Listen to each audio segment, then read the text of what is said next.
Hello everyone, welcome to What If Deku Was the Professional Secret Assassin Assigned in UA High Part 1. Before we start, please go support ancalagonintheblack for writing that awesome fanfic. Now let's begin.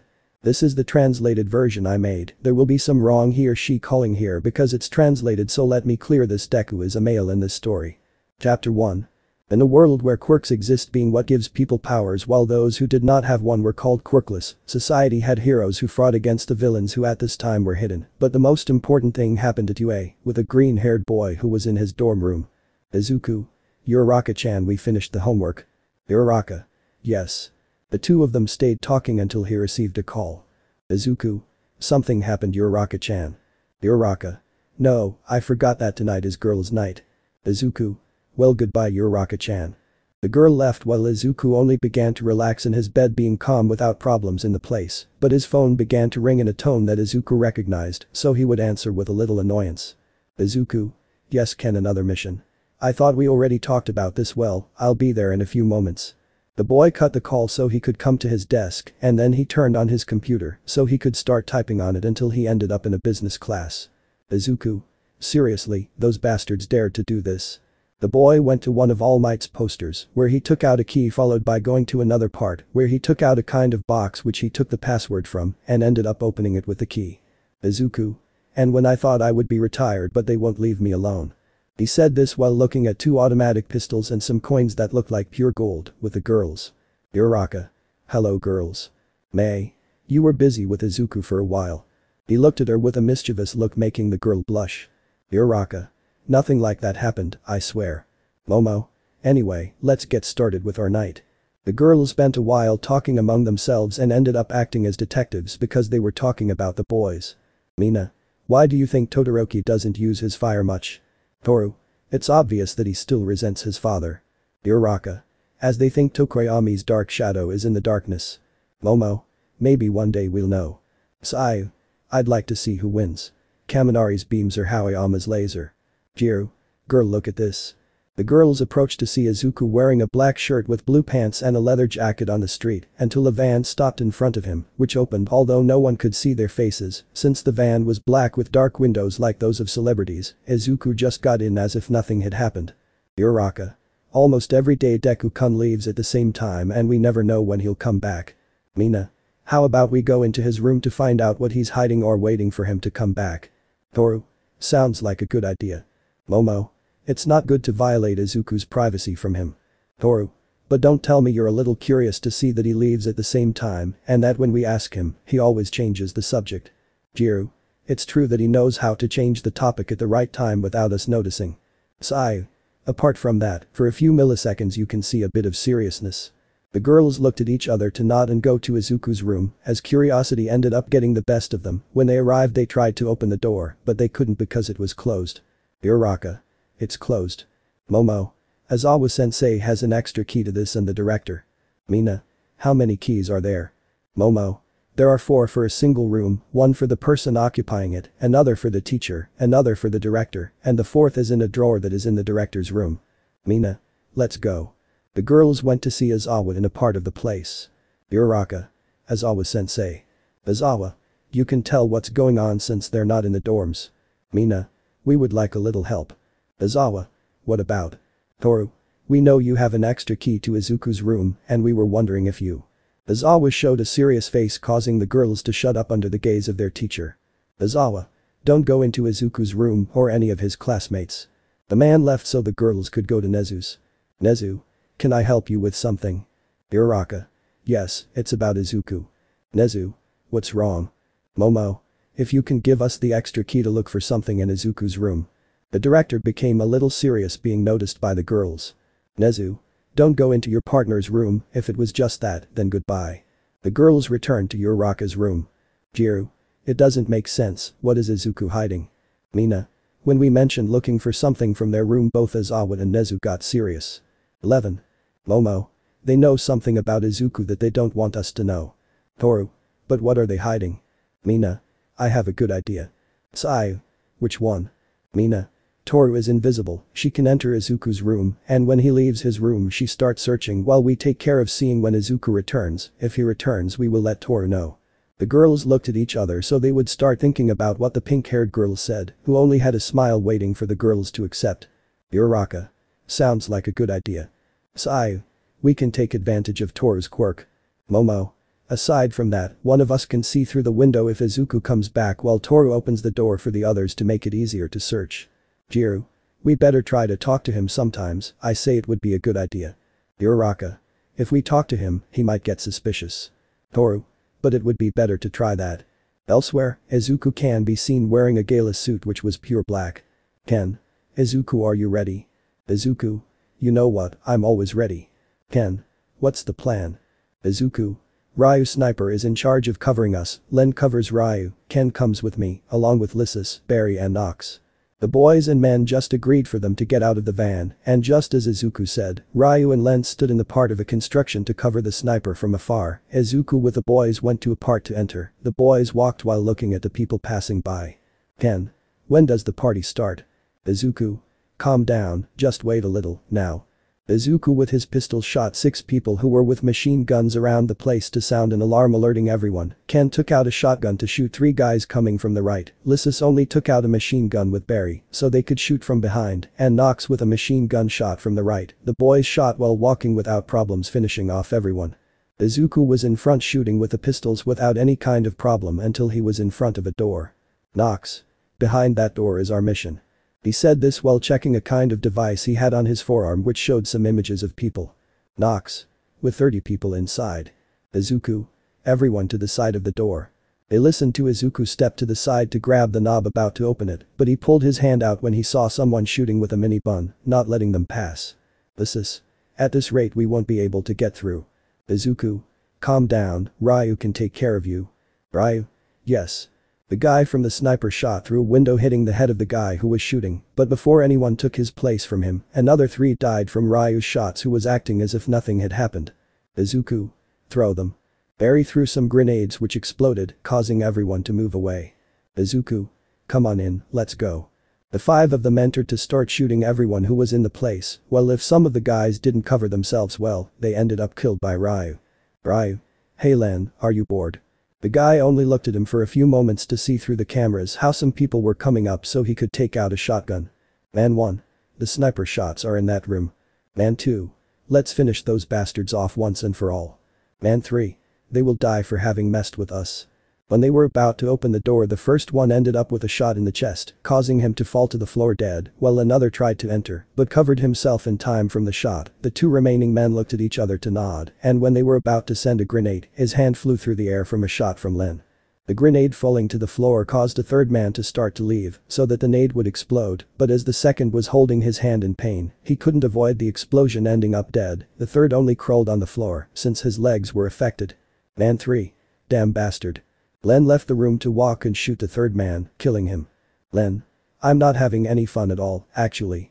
He said this to take a grenade from the 3rd man, and when he noticed that 5 more people were approaching down the stairs, he took the safety off the nade and stood still until he threw the grenade, causing it to end up exploding in front of the first 3 men who died. When the other 2 tried to do something against Len, he got ahead of them, shooting them in the face, killing them instantly, so he could go to where Ryu was. Ryu. You're done now. He said this as he fired a shot and reloaded. Len. Just a few as always. In the building, the boys shot at anyone who got in their way. Izuku was calm until they ran out of bullets. Izuku. Damn, this always happens. He said it to cover himself from some shots from 5 men. Izuku looked to the side to see a dead body, so he could take the body and bring it closer, revealing his bloody hand in full view of the men who approached. But on the other hand, Izuku appeared behind them with a knife to cut the neck of the first man, causing the others to turn around so Izuku could use the man's body, avoiding the bullets to cut the neck of the 2nd man, followed by making a few cuts on the 3rd man so he could take his gun and shoot the remaining 2, leaving them on the floor. Izuku. Thanks for the gun. Izuku walked to the center of the place like the other 4. They walked until they reached the front of some boxes which they took. Izuku. Is this it? Nox. Yes. Izuku opened the boxes, seeing some red bars. Ryu. And are the things they sent us to look for? Izuku. Yeah, let's take this. Ryu and Len went to the building to take the truck which they brought closer to the others who loaded the boxes and then went somewhere else. This is the place. They stopped the truck so that some men appeared in front of them. Izuku, Ken and Ryu got out so that the men could give them some boxes full of money, and they gave them the boxes which had the red bars. Then, let's split the money. He said this as they took out 7 empty briefcases in which they put the money from the boxes. After that each one went somewhere, leaving Izuku in the UA going down with one of the briefcases. Izuku. Goodbye Ken. Ken. Goodbye. In this way, each one went his own way. Chapter 2. After Izuku had taken a van in which he was talking to some people, apart from having killed some people, apart from taking some boxes which they sold, well, the girls tried to find a way to enter Izuku's room without any success, so that at this moment the girls they found themselves waking up, although the girls were a little on the floor. Uraraka. What happened? Mina. I think we fell asleep. Jiru. Didn't we take turns to avoid this? Sayu. I remember the first one was Uraraka, then Jiru, me and Mina. Mina. I think I fell asleep and we couldn't see what happened to Izuku. Momo. I thought that could happen, so I did something before going to sleep. She takes her hand out so that she ends up taking a camera before the eyes of her other companions. Momo. I put this camera to see what happened to Izuku. The girl put it to play. The girl saw how each one watched until it was Mina's turn, who fell asleep in front of the girl's gazes, who looked at Mina. Mina. That I was very tired. Momo. Anyway, let's keep watching. They saw how some time later the same van arrived which stopped so that Izuku got out of it, who had a platinum-colored suitcase, so that the boy could talk a little with the guy in the van until he left, so that they ended up separating, so that the guy in the van could leave, while Izuku entered the bedrooms. Uraraka. I had a briefcase. Sayu. Look what he had in that briefcase. Toru. But first of all we would have to try to get in and find the briefcase, that's all. Uraraka. Today I had to meet up with Izuku. Mina. Today we will try to spend as much time as possible with Izuku to get all the information we can from him. Momo. Sounds good. The girls left Uraraka's room to get ready and go to Izuku's room to knock on the door and be opened by Izuku. Izuku. What do you need, girls? Jiru. Nothing if you can help us with our math and history studies. Izuku. But I understand that Momo was the best in math and Uraraka in history. Momo. Well, a little extra help is never a bad thing. Mina. And Izuku, you are the best in the class, second, but it is very helpful. Izuku. Okay. The girls went in to start studying, although the girls were mostly looking at all parts of Izuku's room, looking for that briefcase even under the bed without Izuku noticing, but they couldn't find the briefcase. Mina. Izuku, can you do us a favor and find us something to drink? Izuku. Okay. With that, Izuku left the room before the eyes of the girls. Momo. Jiru will watch the door when Izuku comes while we look for things. The girls started looking everywhere for at least Izuku's briefcase, but they couldn't find anything. Momo. Did you find anything? Uraraka. No. Sayu. No. Toru. No. Mina. No. Jiru. Well, faster because Izuku is coming. The girls put everything back together for Izuku to eat in with a tray containing drinks. Izuku. Here are the drinks. Momo. Thank you. Each girl took her drink so they could continue studying. Momo. Izuku, how about a riddle? Izuku. Okay. Momo. It is square, it works to carry papers and valuables apart from sometimes large amounts of money, and begins with M. Izuku thought for a bit. Izuku. A briefcase. Jiru. What do you think of the platinum color? Izuku. It's a beautiful color, but well, it's not my favorite. Uraraka. Something like a platinum-colored briefcase comes to mind. 11. Izuku. No. Sayu. Izuku, we are your companions, you can trust us with everything you want, including any secret. 11. Izuku. I really have nothing to say. After that they had to go to classes where Izuku was calm, but this time Uraraka and Sayu got a little closer than usual to Izuku being noticed by him. Izuku. Is something wrong, Uraraka? Sayu. Uraraka. No, why do you ask? Izuku. It's just that they are closer than normal apart from the fact that they had some strange questions. Sayu. Well, it's just that we wanted to ask some weird questions to someone today, and we thought of you only. Izuku. Okay. The boy showed a smile, so that everyone would be calm in the class, until they went to the dining room where Izuku was eating calmly without any problem, since he was eating calmly without any discomfort. Uraraka. And Izuku. Momo. It's over there. They all looked at a part where Izuku was sitting alone with Mei, who were talking quietly. Uraraka. Let's go. Sayu. Wouldn't we be very annoying already? Jiru. We'll still have to find out what Izuku is hiding. The girls went to sit with Izuku and Mei, who watched this. Izuku. Is something wrong? Mina. No, why? Izuku. They're just acting really weird today. Momo. We're just trying to spend more time with our friends. Is there anything wrong with that? Izuku. No. The girls just started asking some really weird questions like how late can someone get home late? Do people keep a lot of secrets? May. Girls, this is the first time I've heard such strange questions. Usually, questions are asked when someone is related to something. Toru. Well, we heard a lot of things from Izuku. Izuku. Like what things? Jiru. It's like you're late to the dorms and you're in a black go at the same time as always. Izuku just listened to everything. Izuku. Wait, were they watching me perhaps? The girls just hung their heads at this. Uraraka. Yes. Mina. Yesterday we spent the whole night trying to see what time you were going to come back, but we ended up leaving a camera which recorded you with a silver briefcase entering the UA. Izuku. That's going too far, girls. The girls just lowered their heads in shame for having done that. Mina. It's that you always leave at the same time and come back at night when everyone is asleep, that's why you have to take the briefcase with you. Izuku.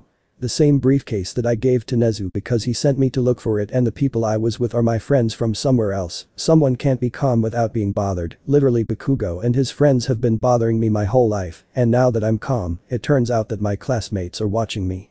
The girls felt bad about this. Izuku. I'm leaving. Izuku left so that some time later the girls were in front of Izuku's room to apologize. Momo. We went too far. Mina. Let's just knock on the door and that's it.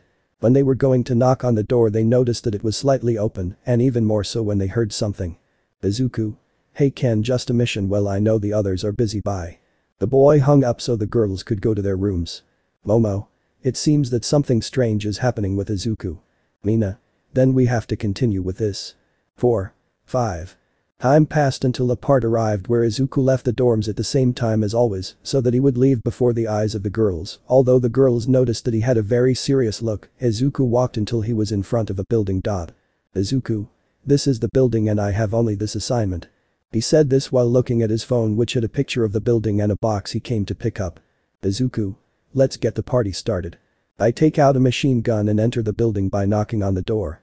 When someone tried to shoot Izuku, the boy was faster, shooting 5 men in the head who fell to the floor so that Izuku could see somewhere else where 4 people were going to enter, but Izuku shot them in the head so that he could continue on his way as if nothing had happened, but before he could shoot anyone else, a guy grabbed him from behind knocking him down, but before he could hit Izuku, the green-haired boy was faster, kicking him away so that he could hit him in the face, followed by another to the leg so that he would take his gun and shoot him, causing him to end up dead. Izuku. They don't make them like they used to. Izuku walked to a part where he saw some of them and he shot them in the head, causing most of them to end up dead since some of them took cover. One of the men was about to throw a grenade, but Izuku was faster, shooting him, causing him to fall to the ground, followed by the grenade exploding on the spot, causing those who took cover to end up flying out of their hiding places so Izuku could shoot them all. After that he walked to a part where he found the boxes to call someone. Izuku. Hello, yes, the shipment is ready, you can come and pick it up. Izuku walked away to be calmer. While he walked down the street almost no cars passed by, but a car appeared out of nowhere running over Izuku, who slowly got up. Man. Damn Izuku. Izuku. Hi Roll, long time no see. Roll. Yes, a long time and it will be the last time we see each other, you damn unhappy person. The so-called Roll began to shoot with a pistol and Izuku, not having his machine gun because the bullets were shaking, had to take out a pistol with which he also began to shoot, each one shot without being able to hit the other, until apart from that they ran out of bullets, where the hand-to-hand fight dominated everything. Izuku. Like old school. Roll. Like old school. Roll went against Izuku to give him a punch that the green-haired boy dodged, to try to give him a kick that Roll blocked. They were exchanging blows for a while, until Roll managed to give a punch to the green-haired boy's face, which he could only answer with a kick to the stomach, moving him away, so that one went against the other, giving himself at the same time a punch in the face followed by grabbing his clothes and having some stairs at his side. They ended up throwing themselves down, hitting each other with each step, but when they finally stopped, Roll went against Izuku to kick him, achieving his goal, but as a result of the green-haired boy breaking his leg, he stopped in one movement, throwing him against the rest of the stairs, causing them to continue hitting each other until they reached a firm floor where they got up so that they could take out a knife each with which they tried to cut each other, being Izuku the one who started with a cut to the chest that Roll blocked with his knife to try to cut Izuku, which he was able to dodge, followed by blocking a kick that was going against him, to that Izuku kicked him in the face, causing him to move away. The two looked at each other for Roll to take out a gun, but when he shot Izuku grabbed his arm, preventing the bullet from hitting him since it grazed his arm. Well, they aimed anywhere they shot, causing the bullets to run out, so that Roll began to squeeze the part where Izuku had hurt by the bullet, making it hurt, so he let go of Roll to take a key and throw it to the floor. Roll and Izuku looked at each other, and with the knife they attacked each other, ending up passing one side of the other, although Izuku knelt down due to a cut on his chest. Izuku. I win. He said this because he had half of his knife broken, so that Roll would turn around and have half of the knife in his heart, causing him to fall to the floor dead. Izuku. I'll take that as a yes. He said this as he left the place holding his chest, while some people appeared to take Roll's body away. Chapter 3. After the girls tried to get information out of Izuku by talking, but they got nowhere until they heard Izuku talking on the phone about a mission, making them act like detectives again, apart from the fact that Izuku went to do his mission by himself, apart from fighting a guy he killed. At this moment, the girls were walking calmly at night to see if they saw Izuku. Jiru. For a moment we thought we were just exaggerating. Mina. But it seems like Izuku is working for someone. Uraraka. But who does he work for? The girls thought that at some point the door would open. Momo. Look, it's Professor Midnight. Midnight. Girls who stay awake know that no matter what I do, I need a little help. He said this as they watched how he had Izuku next to him while the boy was bleeding, causing the girls to immediately go to where Izuku was to help Midnight. Momo. What happened to him? Midnight. I don't know, I found him like that on the street. They took the green-haired boy to the infirmary, but there was a problem, and it was that our girl was not there, so they had to leave him on a stretcher so that they themselves could take care of him, and luckily for him, he was only bleeding from his chest and nothing else, apart from the fact that some of the girls studied a little medicine. Sigh. We have to take off his shirt. When they took off his shirt they were surprised to see that Izuku's body had scars, but not the typical ones of villains, but they were from bullets, stab wounds, cuts from knives among other things, putting aside the body sculpted by the same gods that he had, making the girls think of them in bed, and the green-haired guy on top of theirs, but they stopped thinking that. Midnight. Luckily he only had a cut on his chest and some bruises. Mina. Yes, but he has a lot of scars that make him look hexier. Momo. Teacher, do you know why every time we ask Izuku about that black van he changes the subject? Midnight. I'm afraid not, girls. The girls noticed that he really knew nothing about that subject. Midnight. Every time I ask Aizawa or the director they always get serious and ask me not to ask that. Toru. He's definitely hiding something. The girls looked at Izuku who was just sleeping until Midnight left the place. Mina. I'm the only one who thought of a bet in Izuku. Toru. You're not the only one. Uraraka. Don't be perverted, girls. Mina. But surely you thought that. Uraraka. A little. Momo. Still, whatever Izuku is hiding, it's obviously not very good. The girls looked at the green-haired boy, but he was beginning to wake up. Izuku. What happened? Jiru. We'd have to ask that ourselves. The girls looked at Izuku who just sat on the bed so that he could remember everything that happened last night. Izuku. I remembered now. Momo. And what was it? Izuku. Huh. Sigh. What happened to you? It's hard to knock you out with just a cut and a few bruises, especially when you use your quirk. Izuku. It's better to leave that aside, I appreciate you helping me, but I have to go. Uraraka. Where to? To have a mysterious job. Mina. Espionage. Jiru. Steal. Izuku. Or because we have to go to class. He said this while pointing at the clock, causing the girls to slap each other in the face. Toru. True. The girls left so that each one could go to class while in the teacher's lounge. Midnight. Aizawa, Nezu, tell us what's going on with Izuku. I brought him in myself last night and he had a cut on his chest and several bruises, and he lost a lot of blood. Aizawa. I appreciate you bringing my child, but. Nezu. Don't ask those questions, Midnight. Out of nowhere Izuku started to walk through the door. Izuku. I think it would be better to tell him everything. Midnight. What thing? Nezu. Are you sure, Izuku? Izuku. Yes. Aizawa. In that case. The teacher checked that there was no one nearby. Aizawa. It begins. Izuku. Well, Midnight, I work in a society where we are given missions that can be assassination, capture or search. In that place nobody uses a quirk, we work as quirkless with simple weapons, and nothing more than that. Midnight. That explains those scars. Izuku. Yes, I joined that society when my mother had money problems, now I can't get out of this. Yesterday I did a mission, and I met an old friend, if you can put it that way, who tried to kill me, but it ended the other way around and I killed him. I take advantage of all the money they gave me to give a little to the UA with the finances. Midnight. And that black van. Izuku. It's my group that I do most of my missions with. Nezu. Now the important thing is that you don't have to tell anyone. Midnight. If you ask me. Izuku. I was awake when they asked you, the way you behave you know nothing, and you have to do the same and better than Nezu or Izawa. Izawa. Why better than us? Izuku. Girls are suspicious of you because you don't know how to pretend, saying you don't know anything is much better than changing the subject or showing seriousness. Midnight. Okay, I promise not to tell anyone. Izuku. Thank you. That's how he left the place. When he got to his room he was quiet for a while until his phone rang. Izuku. Yes. Ken. Nox called us because he needs to show us something and it's definitely very important. Izuku. Same time as always. Ken. Yes. Izuku. Okay, I'll be there Ken. The boy hung up to do his studies until he looked at a clock seeing the UA so he could get up from his chair and put everything away. When he walked to the door he stopped. Izuku. Toru, there's no need for you to try to stay in my room if I'm not there. Nothing was heard until he took Toru by the waist to leave with her. Toru. How did you know I was inside? Izuku. It's been a while. The boy closed the door and left. Momo. You couldn't get in. Toru. No, I don't know how he realized I was there, but it was really nice when he grabbed me by the waist. She said it blushing and was grateful for being invisible so that the girls wouldn't see her, but they got angry at her words while Izuku walked to the street where he took the same truck as always. Izuku. What happened to Nox? Ken. I don't know, he told me to just go to an abandoned port in the middle of nowhere where he had something very important. Izuku. I hope it's very important. They were in the van for a few hours until they arrived. This. Nox, where are you? Nox. Come this way. They went where Nox was. Ryu. Why do you call us all? It's important because I was doing business with a company. Nox. You won't regret it. He showed a small stick which he gave to Izuku. Izuku. And this? Nox touched a part so that it would end up being a spear. Len. Just that. Nox. No, I have more. He showed a kind of disc that had some sharp parts. Nox. That, as you know, serves as a hand-to-hand fight apart from throwing it far away, it can even pierce through steel like paper. He showed some kind of gun. Nox. That, as you know, is a gun, but its shots are very powerful.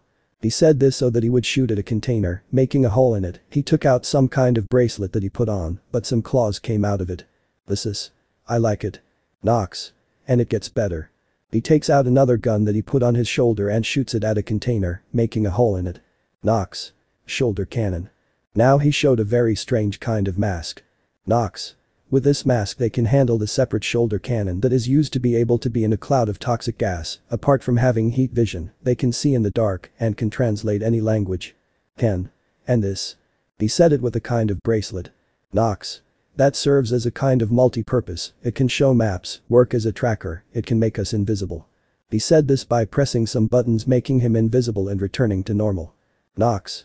Invisibility can only be removed if we enter the water. Apart from having a self-destruct code like a very powerful bomb, it also serves to make any vehicle that we have near us always be connected to something else. He said it so he could press the buttons and his car would come to him on its own, apart from the fact that the door opened. Ryu. What about this? He had a kind of pistol which was very rare. Nox. He is a web launcher. At that I look at him. Nox. He throws a net that catches his victim, but it gets stuck in the wall. Once it has caught the victim, the net, being made of steel, begins to tighten until it ends up killing the person. He said this, pointing at a rubber doll that he shot, trapping it in the net, and the net began to apply pressure, ending up destroying the doll. Izuku took some kind of stick which he pressed, causing it to become a sword. Izuku smiled at the things Nox did. Izuku. You outdid yourself this time Nox. Nox. Apart from that I'm making some very strong armor. Izuku. Is there more? Nox. I didn't just make these, which were the first ones, and I showed them to you. Izuku. How much will it cost you to make another 6 for each one? Nox. A few days, weeks, maybe months because it is very difficult. Izuku. Ryu, can you do something about it? Ryu. Yes, I can pay for everything depending on how much it costs. Nox. We'd have to do some quests to make it easier to do things. Izuku. Well, in that case we'll start working a little harder to get things done. Nox. Try things out and choose what you want to stick with. This. Sure. Nox. Yes, I have everything in my house to do more. Barry. Then let's start testing the new toys. Everyone started trying out the new things that Nox made, looking at each part of the new things, spending some time in which everyone tried them out, and luckily for them since they were in the middle of nowhere, no one could hear all the noise until they finish. Nox. They've already chosen their knights. Barry. I'll stick with the hand cannon. Lysis. I'm fine with the shoulder one. Len. The spear is very good. Ken. I really like the net shooter, actually. Ryu. Claws will be fine by me. Izuku. I guess that leaves me with the sword, and can I keep the other bracelet? Nox. If you can, set a code so that only your vehicle responds. Izuku. Okay. Nox. By the way, Lysis, if you're going to have the shoulder cannon, you better wear the mask so it's much easier to handle. That way he gave him the mask. Nox. One more thing, I made some clothes that can withstand bullets. Obviously if they shoot the same part like 4 times with a gun they will at least be injured, and the clothes will not be able to protect there. Everyone just agreed for each other to leave, although Izuku left with Ken. Ken. Hey, what's wrong? Izuku. Nothing. Ken. Don't lie to me, we're old friends and I know something's wrong with you. Izuku. The girls in my class started getting suspicious and are trying to be detectives now. Ken. And you're not going to tell him? Izuku. Are you serious about asking? We can't really tell anyone and you want me to tell them, it will be when each and every one of them are my girlfriends. Ken. How many are there? Izuku. 6 and it's going to be like that as long as no other girl gets involved. Ken. Sometimes I wonder if your life or mine is harder. Izuku. What do I say, be a hero with this job. Ken. You're right.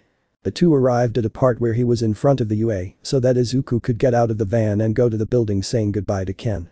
Chapter 4.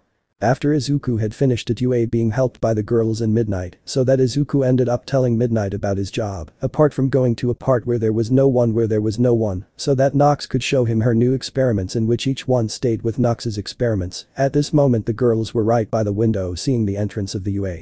Mina. Girls, look. The girls approached to see that Izuku got out of the same van from the door with a gym training bag. Momo. And that bag. Jiru. We need to know what he has done. Sayu. Yes, but isn't it a little strange that he came to UA so early? The girls thought about how the green-haired boy always arrived at night, but there was still sunlight in the sky before everyone's eyes as they wondered, but they got that out of their minds when the boy entered the building. Kirishima. Izu bro in that bag. Izuku. Well, I went to train with some friends and well, nothing more than that, I only have a bottle, clothes and a towel. The girls arrived on time seeing things and listening. Izuku. I'm going to get some sleep. Kirishima. You must be very tired. Izuku. Yes. In that way Izuku went to his room calmly, the days passed and the girls were thinking how to move forward in that case, since they had no way to move forward at the moment until one day they received an unexpected visit. Everyone was in the living room calmly until there was a knock on the door. Lita. Who could it be? Haminari. I don't know. Izuku walked over to open it and got a surprise. Izuku. Hello Melissa. Melissa. Hello Izuku. The girl rushed to hug Izuku, who hugged him back, to the surprise of everyone who didn't know Melissa. Kirishima. Hello Melissa. Haminari Mineta. The goddess. They said this as saliva fell from their mouths. Lita. Behave, once he visits us and you act like that. Toru. Who is it? Momo. Remember the girl we mentioned from the island? Mina. Yes. Uraka. It's her. The girls approached to greet Melissa who was talking to Izuku in a very happy way. Melissa. Izuku, I have a new experiment, a new glove that will help you hit without breaking your arms, and it is more resistant than the previous one. Izuku. Really? Melissa. Yes. At that moment the girls arrived to start taking Melissa away. Uraka. I'm sorry Deku-kun, but we have to take her for a while. At that moment 2 more girls entered, being Najire and May. Najire. Hello everyone. May. It seems that there is a new girl in class 1A. Momo. It's not that, but it's good that you've come, we need you to accompany us. Mineta. Can I go too? Jiru. No, these matters are only for girls. The girls left with the guests under the gaze of the boys. Haminari. They've been locking themselves in their rooms a lot lately. Lita. This is starting to worry me. Todoroki. As long as they're not planning anything bad. Shoji. It's true we don't have to exaggerate like when we saw the girls with sadistic faces and knives. Ajiro. Or when they were muttering things and when we approached they looked at us with a face that said if we heard something they would kill us. Tokoyami. Or that time they trained a little rougher than usual. Aoyama. Or when we saw them with shots of the UA, but especially of the boys' things. Bakugo. When they were watching very fast vehicles. Todoroki. And when they had killing books. With each word her animated tones and smiles changed to a neutral face and she lowered her voice until they seemed to be getting worse. Boys. They will not kill. While with the girls they were in Momo's room. Melissa. What's up girls? I understand it's been a while since we've seen each other, but it's not that big of a deal. May. They called us because they were behaving very strangely these days. Najire. And they said they were going to explain everything to us today. Jiru. And that's what we will do. The girls approached a part to show a blackboard which had pictures of people with a question mark since their faces could not be seen, but they barely had some names below the photos, some photos of a black van next to Izuku with a platinum-colored briefcase, and he was wearing a completely black suit apart from several arrows that went to different places like the good detectives that they are. Najire. And all this? May. I don't understand much. Jiru. We haven't said anything yet. Momo. You'll see every time we ask Izuku about this black van. He said this, emphasizing that truck with a certain emphasis. Momo. He always changed the subject as if it were nothing. Toru. Not to mention that every time he's not in his room he locks the door and doesn't let anyone in without him being inside. Uraraka. The only ones who can give us answers are Director Nezu and Izawa-sensei, but every time we ask him about this. Sai. They change the subject and tell us not to ask about it no matter what. Melissa. And they tell us this because. Momo. Because we need your help to find out what Izuku is hiding. Mina. She's keeping a lot of secrets that she doesn't want to tell us and not even the boys know anything. May. Maybe they are exaggerating a bit. Uraraka. A week ago he arrived at night with a cut on his chest, unconscious and with several bruises. When we took off his shirt to heal the cut we saw that he had scars from being cut by knives, bullet wounds and more things. Mina. And that can't be done by a separate quirk that always goes away at the same time as always. The girls understood now. Najire. By the way, a truck like that. He said it so that everyone could see the truck in the photo. Momo. Yes. But Izuku. Izuku. Have you found a new mission yet? Ken. Yes, we are already prepared and we will use the things that Nox gave us. Nox. That's how you talk. Izuku. What is it about? Ken. Remember those red bars we had? Izuku. Yes. Ryu. They are pure energy bars, they are used to charge energy to cars and one more than any other vehicle, it is like a battery that lasts more or less 50 years. Izuku. That explains why our buyers were car salesmen. Len. Yes. Ken. We're here. They saw that building to prepare themselves. Izuku used the bracelet to make an image of the building appear as a bush and some people. Izuku. There are like 70 of them, we can handle this, just like we did before. The 7 of them went out to start doing the same thing with Ryu and Len in a building while the others entered. Barry. The game starts at 3, 2, 1. He said this as he began shooting at the 5 above who fell to the floor dead, alerting everyone who began to run in order to go against the boys who began to shoot at anyone who got in their way, causing some to die. When some were going down the stairs they ended up dead from a shot from Ryu, who was like if nothing had happened. Ryu. Bad decision to go up the stairs. He said it to give another shot, with the rest they were killing some, but Ken could see how about 4 men were approaching, so he used the net launcher shooting and hitting the target so that the net began to squeeze the 4 men who screamed in pain until they ended up in pieces. Lysis was using the mask seeing each part since she used thermal vision, managing to kill all those who were in front using the shoulder cannon, killing a good number since they all flew out, burned by the heat, and more one or another part of the body that they did not have, since some did not have their arms or legs, even their stomachs. Lysis. This is great. Nox was shooting with a machine gun from one side, killing a good number of people until some approached from behind, so he took out his disc which he threw cutting off the heads of 3 men in the process. Izuku was in one part shooting calmly without problems in his hand until he ran out of bullets, so he took cover behind a pillar of 5 men. Izuku. No bullets, why do I never count them? And I didn't bring my knives. He was searching beginning to think he had to fight hand to hand, but he found the swords and activated. Izuku. Maximum effort. When one was close he moved away from a cut from Izuku which ended up crashing into the pillar, but the green-haired man did not stop as he continued with the other sword in hand, piercing the chest of the first man to spin cut the neck of the second man, who only held onto the neck while losing blood. When the third was going to shoot Izuku threw his sword, causing it to end up in the same man's chest, causing him to fall dead to the floor. Izuku ran avoiding the shots of the last 2 men taking the sword so that it would slide along the floor, cutting the stomach of the 2 men, causing them to fall dead to the floor. Izuku. I like them. I look at the pillar that hit him with the swords by accident, noticing that it cut the pillar. Izuku. Stronger than steel and cement.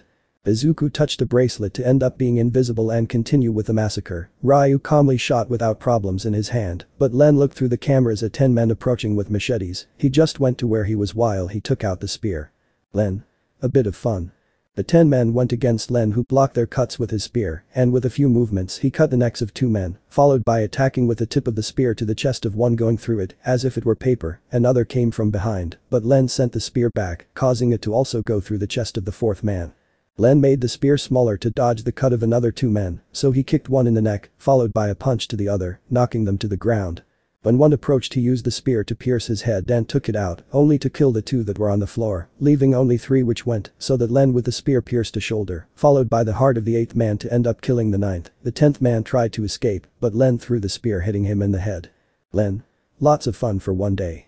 Ryu stopped shooting to leave, but when he was going down, 3 men tried to kill him with guns, but Ryu took out the claws from the bracelet to dodge a shot from the first, only to cut off his same hand, causing him to scream in pain, so that he was pushed down the stairs from the 4th-6th floor. The second took out a knife, but before he cut Ryu, he himself with his claws cut off his head, so that the third could cover himself with a metal bar from the claws, but they went through the metal, killing the 3rd man. Ryu went down until he saw how Len threw his spear, so that they would leave, while the others had already taken the boxes. Nox. We have to take advantage. Ken. What are you talking about? Nox. They practically asked us for half of these boxes. Izuku. And if they asked us for half? Ryu. We're keeping the other half. Barry. I'm starting to like this even more than before. Lysis. We have to start taking more than what they ask of us. Izuku.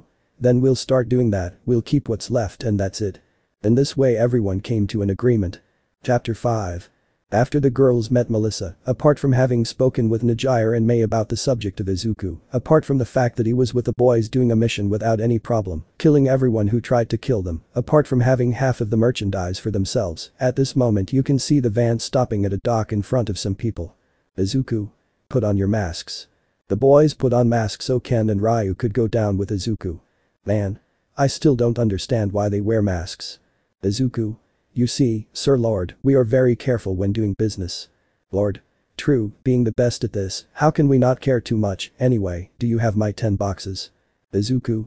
Yes, but Sir Lord, instead of bringing 10, we went a little overboard with the number and brought double without knowing it. We want to keep the other 10 remaining ones. Lord. Sounds good to me, everyone wins.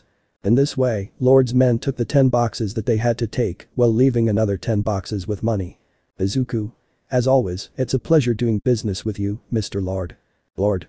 And for me too, sir, did you never tell me your name? Izuku. And it's better to keep it that way, just call me sir, that's all. Lord. Okay. That's how they got into the van, while Barry was in charge of distributing the money into 7 suitcases. Barry.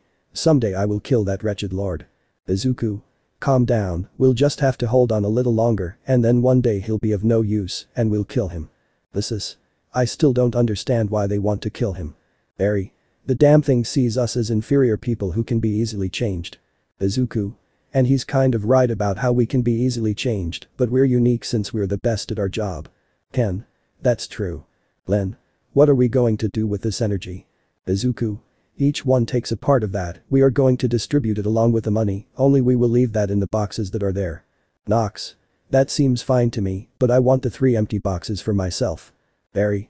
I still don't understand why you want those boxes. Nox. You don't have to make the quest artifacts. They were driving while dropping everyone off at their homes until Ken dropped Izuku off at UA. Ken. Goodbye Izuku. Izuku. Bye Ken, take care. Ken. Same here. In this way they each went their own way. The next day everyone was waking up. Melissa. Okay girls, show that you are right. Jiru. It's okay. They took a camera that was by the window, they all saw how the night passed, until the same van arrived leaving Izuku with that briefcase, but Izuku's spies were surprised to see that this time he came with a box. Momo. The box is new.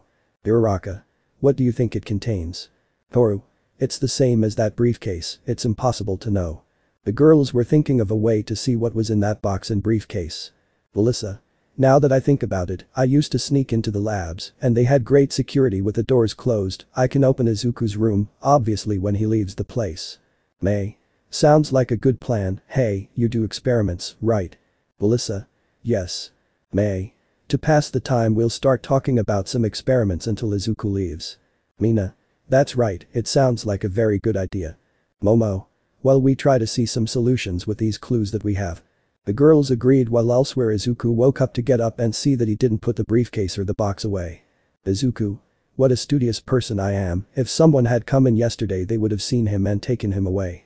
The boy approached the things to take the briefcase and put some of the money in another box, and as for the briefcase he moved the bed a little to take the floorboards that were under the bed and take them out, revealing another 3 black briefcases, one larger than the other, apart from 3 pistols, and put the silver briefcase down there. He put the boards back where they were and went back to put his bed where it was. Izuku. All settled. The boy walked with 3 boxes through the room. Hiroshima. Hello Izu bro. Haminari. And those boxes? Izuku. It's a surprise. The girls noticed that one of the boxes was the one from yesterday. Lita. Aren't you going to have breakfast with us? It's Saturday. Izuku. I'm afraid I have no things to do. The green-haired boy left the place under the gaze of the girls who were somewhat serious. Mina. Kirishima, pass me the sugar. Kirishima took the sugar with his shaking hand as he approached Mina, who was with the other girls being noticed by them. Mina. Don't worry, I'm not going to do anything to you. Uraraka. It's not like we're going to kill them right now or anything. At these words the boys each went to their rooms, lying in a corner in the fetal position. Boys. Bad girls, girls kill, bad girls, girls kill. 15. They were like that while with Nezu. Nezu. Hello Izuku. Izuku. Hey Nezu, here's the money I brought you for UA. Nezu. Thanks Izuku, you always come with 2 boxes, but why that other one? Izuku. I'm going to try to do something new. The boy went to the post office where he left the second box that was going to his mother. After that he took a bus calmly to a part of the forest where he got off to walk through it to a box that had a workshop. In the same workshop there was a person. Izuku. I'm here. Ken. Hello Izuku, good morning and breakfast is here. Izuku. I hope it's how I always like it. The boy took the cup of coffee to start drinking it calmly while he took a pastry which he ate calmly. Ken. You came for your motorcycle. Izuku. I actually came for the other bike. Ken. Right, you've always been working on this bike, you started building it from when it was just a screw and you haven't even gotten it to run yet. Izuku. Yes, but I'm going to try something new. Ken. Don't tell me you're going to try to put that on him. Izuku. Voice, you were going to put it on your car. Ken just looked at his car for a few moments. Ken. What did you want me to do? It's an energy that lasts for 50 years, obviously I have to put it in my car, it will be faster, more resistant, and I will never pay for gas again, which is very expensive these days. Izuku. Well, I'll do it to my bike. He said this while driving a motorcycle. Izuku. I have to try the same voice with your car. Ken. Let's try. The two of them spent a while with the vehicles until they finished. Izuku. Ready. Ken. Only if you have a voice you are. The two began to drive going at high speed without any problem, they were going at high speed without stopping, they went until they reached a part where they were alone, and some shots at a target they decided to do something because Izuku touched a button on the motorcycle, causing a kind of machine guns to come out from the side of it, which they fired hitting the targets just like Ken, only the machine guns came out from the top without many problems until they stopped in a part seeing that there was one last doll left. Izuku. Whoever hits him first. Ken. Win. The two of them started driving, preparing to shoot, but a missile hit the dummy, causing them to stop and look at a car that was on the other side. Ryu. Looks like you had fun without me. Ken. You put that damn energy into your car too. Ryu. I couldn't help myself, hey, what do you think? Ken. An armored car that can withstand almost any bullet and can launch missiles, not bad except that I think the machine guns are better. Izuku. It looks like Ken's, except the only difference is the machine guns. Ryu. You finished that beauty. Izuku. Yes, bulletproof, not even a shot or a bullet can do anything to the wheels, not to mention that it can shoot both machine guns and missiles. He said this as he pulled out some missiles and machine guns from the side. Ryu. Not bad, it's definitely your best creation. Izuku. What he has in strength, he makes up for in speed. Ken. The last one to get to my house is a faggot. With those words the three of them began to drive as if there was no tomorrow, while at the UA the girls reviewed everything. Momo. Well, once again some guys named Ken, Nox and Barry are the only names we have so far, but we don't know anything about the others or their faces. Melissa. At 4:30 in the afternoon they pick him up in the black van, and at 2 in the morning they return. Jiru. We suspect that Izawa and Nezu may be the two missing ones. Mina. Every time Izuku leaves, he always talks about a mission. Toru. And this morning I left with yesterday's box. Momo. It's not enough, we need more information. The girls came out seeing that everything was normal. Uraraka. Deku-kun hasn't come yet. Shoji. No, why? May. You're welcome. The two of them went with the others.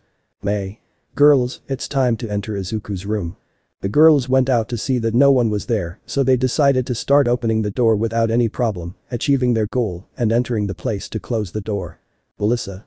Wow, Izuku has Uncle All Might as his biggest idol. Najire. Let the search begin to look everywhere in the place, even under the bed, but they found nothing until Uraraka looked in one of the posts and found a key there. Uraraka. Girls, I found a key behind a post. The girls came closer to see the key their friend found. May. Hiding a key behind a post is very weird. Mina. But I could open it. The girls began to search the place, but they couldn't find anything that could contain that key, which was just another mystery to Izuku. Sai. We didn't find anything.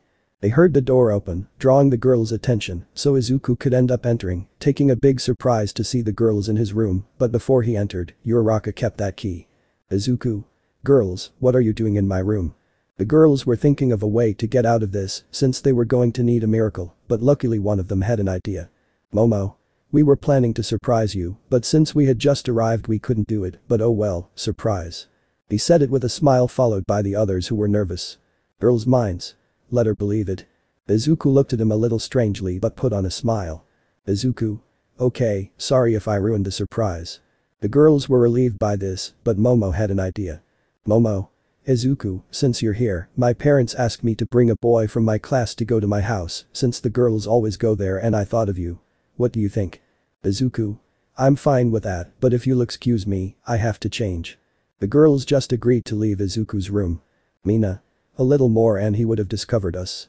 Najire. Do you still have the key, Uraraka? Uraraka. If I have it for.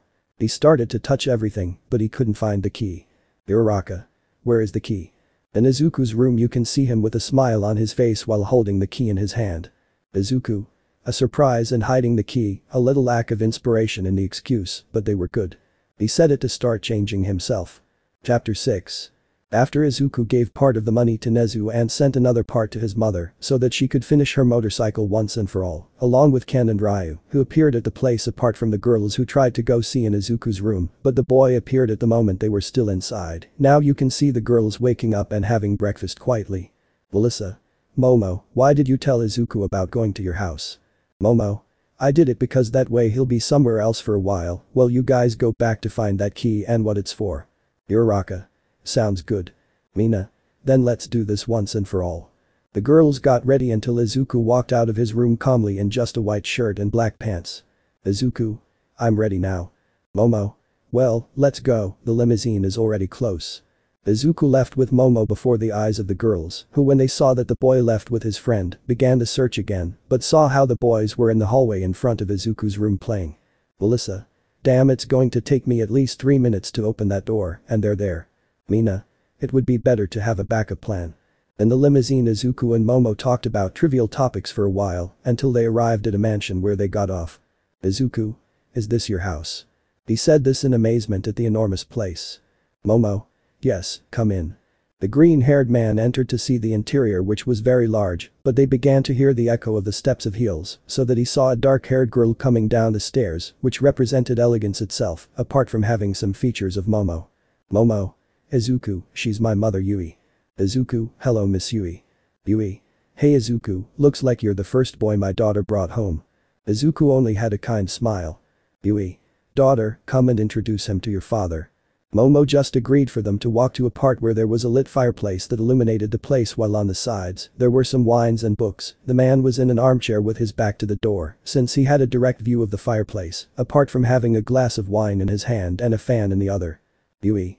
He always likes to make himself interesting with mysteries. Momo. We shouldn't call him. Yui. Honey, the guest came. The man stood up so he could walk to them. Yui. He is our daughter's friend, his name is Izuku. Izuku. Hello, sir. Male. Ryoi Rozu. 20. The black-haired boy showed up, showing calmness and respect. Izuku. Nice to meet you Ryu. The two shook hands as a sign of greeting. Ryu. Tell me kid, have you ever handled a gun? Momo. Dad. Izuku. No, but there's no harm in trying it once. Ryu. That's the attitude, come and I'll show you some things and we'll try. The man and Izuku walked being followed by Momo in the UA. Jiru. They will never leave there. Haminari. Let's go make a new game on the roof. Bakugo. Let's see how far Lai can fly. He said this as he started running with the rest, holding Mienta and a ball. Lai. Why me? Lita. Don't do that, come back here. That's how all the boys left. Melissa. Now is the time. The girls approached the door. In Momo's house her father and Izuku were at a shooting range. Ryu. Look Izuku, a weapon is like having hex with a woman, first you check her, then you put it on her, if it doesn't go in, push it, and that's it. Izuku just paid attention to see how the man started shooting with the rifle, while Izuku had a pistol. Momo. I'll help you, my father helped me a little when I learned. The girl stood behind Izuku to take his hands and begin to help the green-haired man. Ryu. Daughter, are you not very close to the boy? Momo blushed as she walked away. Momo. Not at all. Ryu. You better go see what's going on with your mother because she said she was going to come, but she hasn't come yet. Momo. Yes. In this way, the younger Yaoi Rozu left before the eyes of the two. Izuku. Thanks Ryu. Ryu. It seems that my daughter loves you very much. Izuku. But you know she and the other girls are trying to find out about my job. Ryu. Do you know something? Izuku. No, they only know what time I leave and what time I arrive apart from the van. Yesterday they tried to enter my room and found one of the keys that I have. He said this as he began shooting at the target. Ryu. And he brought you so that the others could try to find the same keys and know what they open. Izuku. I don't think that's possible. He revealed that he had all the keys in his pockets. Ryu. As always, you're smarter than you seem. Izuku. Yes, by the way you know something about Nox's inventions. Ryu. I gave him some money from our last mission, and let's say he completed the helmets and shoulder cannons. Izuku. What about the armor you said? Ryu. We'll take care of that later, but first let's finish off the shoulder cannons, hand cannons, multi-use bracelets, and claw bracelets. Izuku. Sounds good to me, your wife knows about your second job and that you're going with me. Ryu. She knows about my second job, obviously as much as she knows about you, she is satisfied with knowing that I work with a group that can be trusted. Izuku. You didn't tell Momo anything. Ryu. Of course I didn't tell her anything, she's my daughter. Just think for a moment that your daughter found out that you are a murderer and more things, it wouldn't be good at all. Izuku. You're right. Ryu. We do have a very crazy group. Izuku. Why do you say that? Ryu. We have the rich millionaire, that is me, the boy who lives in the mountains quietly, Ken, the one who lives in the city without any kind of problems and is middle class. Izuku. I mean me. Ryu. The typical triangle of the most trusted companions, then there is Lysis, the crazy one of the group, Len, the quietest, Barry, the arrogant one who knows how to move, and Nox, our weapons scientist, among other things. Izuku. You're absolutely fucking right. At that moment the two black girls arrived and noticed how well the two of them got along. Yui. It seems my husband finally gets along with someone. Momo. And very fast, apart from the fact that you have great aim. He said this while looking at the target shots which were perfect. Momo. Didn't you lie to me and just wanted me to touch you a little? Izuku. No, nothing like that. Momo. Remember that you can trust me to tell me anything. The brunette got very close but didn't count on her mother using a rope to end up bringing the two of them even closer together, making Momo blush, while Izuku had to fake it. Momo. Mom, untie us. When they were untied they were calm although Momo was a little angry with her mother, but out of nowhere they began to hear a very strange noise until they looked up at the sky. Yui. What is that? Izuku. It's a plane. Ryu. It's not a bird. Momo. A flying lie. They said this as they looked at a flying Mineta who could only see his head as the rest of his body. He was curled up in a ball as he screamed for help. Izuku. Whoever wants. They immediately took out two SKS. The two of them started shooting at Mienta, who screamed because he was trying to shoot him everywhere, doing things worse for the poor dwarf until he disappeared from sight. Ryu. Did you give it to him? Izuku. No, and voice. Ryu. No. Yui. Well, it's getting very late. What do you think if you stay here and sleep? Izuku. I have no problem if I'm not bothering you. Yui. Fine, you'll stay overnight. I'm going to prepare the guest room. They stayed to eat at Momo's house, where it seemed like a banquet as they ate peacefully. Yui. Tell us a little about your family and your life. Izuku just happened to drink some water, and Ryu got a little nervous inside. Ryu. I don't think I need to say anything, love. Yui. But I'm interested. Izuku. It's okay Mr. Ryu, where do I start? Yui. Wherever you want. Izuku. Well, my father died when I was little, so I couldn't meet him. When I was little my mother had some problems, and when I was old enough I started working to help her without her realizing it. Since she didn't want me to work, I worked to find lost things, and as time went by I improved. Obviously it wasn't that easy, since sometimes things got complicated for me since the lost things were stolen, so they tried to kill me several times. Momo. That explains your scars. Izuku. Yes. Yui. A bad past. Izuku. Yes, but well, we no longer have problems and we are fine. Yui just smiled as after eating each one went to her room, Momo's parents' room. Yui. Honey. Ryu. Yes. Yui. That guy Izuku works with you at your second job. Ryu. No, no, no, how could you think of that?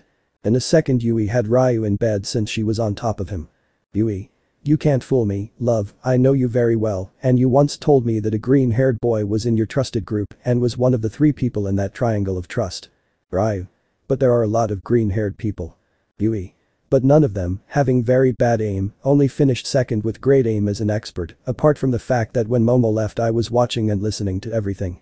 Ryu. Okay, you found out. Yui. You can never hide things from me other than that I noticed that my daughter has an interest that is not just knowing Izuku's secret about her. Ryu. You say my little girl is in love, I have to go. He tried to get up, but Yui didn't let him go. Yui. I won't let you ruin this for him. Well, with Momo and Izuku, the brunette was accompanying Izuku to leave him in the guest room, so he would be calm. Momo. And Izuku, why do you seem to want to hide something? Izuku. What are you talking about? Momo. I mean you always go in that van. Izuku. I already said why the truck. Momo. Yes, I know, but when we were going to apologize, we heard you on the phone talking to someone named Ken about a certain Nox who had something very important that he had to show them. Izuku. They are friends that I see very often. Momo. Well, I'm sorry if I was too annoying about that. Izuku. Don't worry, I have no problem. They arrived at the guest room to say goodbye. When he entered a few moments passed until there was another knock on the door for Izuku to open the door seeing Yui. Izuku, hello Miss Yui. Yui. Izuku, there's no need to pretend so much when you and my husband talked about his work. Izuku. If we talk at lunch. Yui. I mean when Momo walked away from you looking for me, I heard and saw everything. Izuku. I understand. Yui. I'll keep those secrets anyway. The brunette left without any of the two, realizing that Momo saw them and heard everything, although she didn't understand the part about Ryu and Izuku talking about their work. Chapter 7. After Momo took Izuku home and Izuku talked to Ryu about work and that he is Momo's father and they stayed overnight at Momo's house while at UA, all the girls were looking for the keys that Izuku had and Mineta was sent flying and they tried to kill him. Currently Izuku was waking up because of the sunlight, but he noticed a jet black hair on him. Momo. Good morning Izuku. Izuku. Good morning Momo. The two of them were smiling until they reacted and had to move away in a second. Momo covered herself with her sheets even though she was wearing pajamas and Izuku only let the upper part of her body be seen. Momo. What are you doing in my room? Izuku. I swear I don't know, the last thing I remember is falling asleep in the guest room. Momo. Are you sleepwalking? Izuku. No.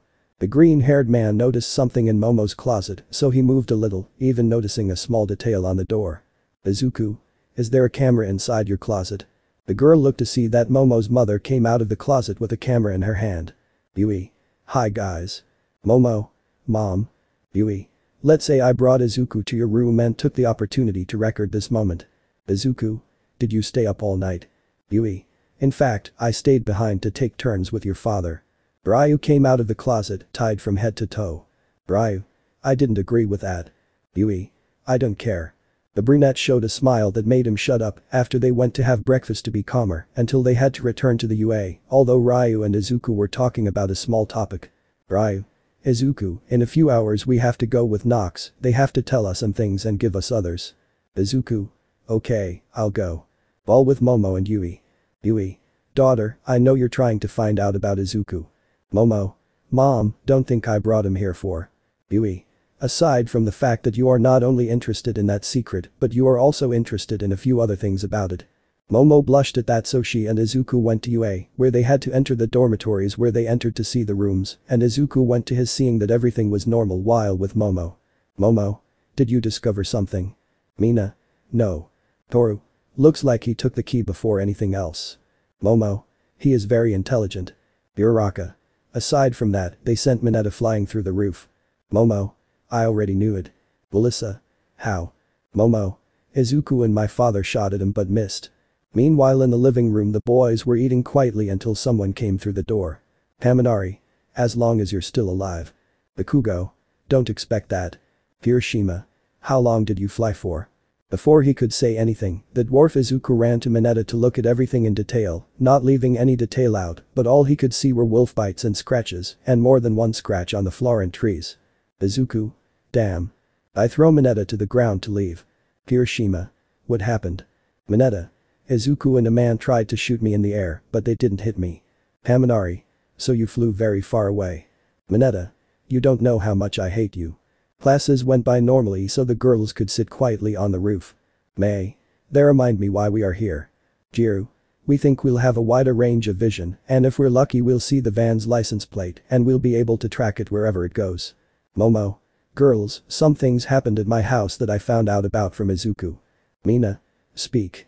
Momo only talked about Izuku's past, making the girls feel a little bad for the boy, but the most interesting thing was when she said Izuku and his mother's conversation about him. Momo. I didn't understand the part about my father and Izuku talking about work. Toru. It sounds like they work together. Momo. I found it a little difficult because when they saw each other, it seemed perfectly like if they had never seen each other until he went to my house. Jiru. I have an idea, it took us a long time to open Izuku's door and get information about him, but what if we enter the director's room and look for Izuku's information? Najire. It sounds like a good idea, but at the same time it is very risky. The girls thought about the possibilities of the cases since they could end very badly, but everything changed when one of them noticed something at the back of the UA. Melissa. Girls, come see this. The girls approached to see Izuku who was walking until he stopped, but what caught their attention was seeing how on Izuku's arm, a very strange bracelet was seen that had somewhat advanced technology. Mina. And that bracelet? She said this because they all had binoculars that were made by Momo. Momo. It's a very rare bracelet. Melissa. I don't understand that technology, I've never seen anything like that.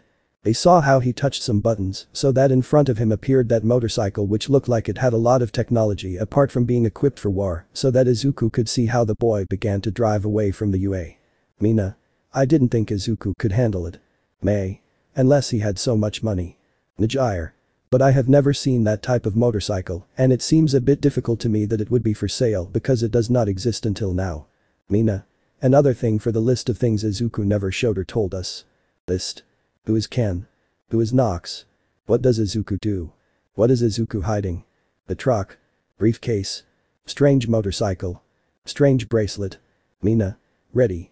Elsewhere Izuku was driving going at high speed without problems starting to approach a forest in which he got into so that he would end up passing it and see the same abandoned port which nobody knew about. He was until the part where there was a building so that he could go inside the building. Izuku. I'm here guys. Ken. It's about time. Izuku. I need to go to the academy to keep my little secret, but hey, what's so important? Nox. I already made the helmets we needed. Nox. One for each and more shoulder cannons. He hands each of them the cannons along with their helmets. Nox. And they called me for an assignment. Izuku. Which one? The young man throws himself onto the table, creating a sort of hologram of a building. Nox. There are approximately 75 inside and 20 outside, they stole some collector cars. Nox. We go in, kill them and that's it, we take them away in a truck. Izuku. Well, let's get started. When they left, Lysis ended up colliding with nothingness itself. Lysis. What the buck? Izuku. I forgot. I pressed some buttons to make his motorcycle appear. Nox. You've already finished it and made your bike invisible. Izuku. Let's just go. They all went to the building where the cars were, but the problem was the guards. Ken. How do we get in? Ryu. I can try to get with the rifle and try to kill them all as fast as I can. Ken. No, we can't do that, they would discover us very quickly. Ryu. So what do we do? Out of nowhere one of the men fell to the ground, revealing the dead bodies. Ryu. What? Out of nowhere they saw how the 20 were dead and Izuku was present. Izuku. Invisibility is very good.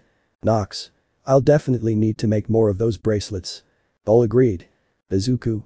Hey Ryu, take the bracelet, you're a long-range combat fighter and now you're going to kill up close.